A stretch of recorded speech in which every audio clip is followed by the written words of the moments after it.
Welcome to new TV Telugu. T20 ప్రపంచ cup లో భారత జట్టు ఫైనల్ కు చేరితే ఆ మ్యాచ్ చూసేందుకు తాను తప్పనిసరిగా వెళ్తానని మంత్రి నారా లోకేష్ అన్నారు. అవసరమైతే పులివెందుల ఎమ్మెల్యే జగన్ కి కూడా తన డబ్బులతో టికెట్ కొనిస్తానని ఆయన వ్యంగ్యంగా వ్యాఖ్యానించారు. గతంలో తాను శ్రీలంకలో క్రికెట్ మ్యాచ్ వీక్షించడంపై జగన్ చేసిన విమర్శలకు లోకేష్ తనదైన శైలిలో గట్టి కౌంటర్ ఇచ్చారు. అసెంబ్లీ లాబీలో మీడియాతో ఇష్టాగోష్ఠిగా మాట్లాడుతూ ఆయన ఈ వ్యాఖ్యలు చేశారు.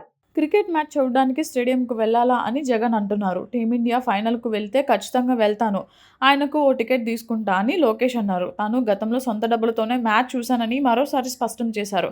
ఇదే సమయంలో వైసీపీ ప్రభుత్వంపై జగన్పై లోకేష్ తీవ్ర స్థాయిలో విమర్శలు గుప్పించారు. గత 5 ఏళ్ల వైసీపీ పాలనలో జగన్కు చెందిన సాక్షి మీడియా, భారతీయ సిమెంట్ సంస్థలకు 1000 కోట్ల మేర అడ్డగోలుగా లబ్ధి చేకూర్చారని లోకేష్ ఆరోపించారు. అయితే తమ కుటుంబ సంస్థ అయిన హెరిటేజ్కు ప్రభుత్వం నుంచి ఒక్క రూపాయి కూడా ప్రయోజనం కలగలేదని తేల్చి చెప్పారు.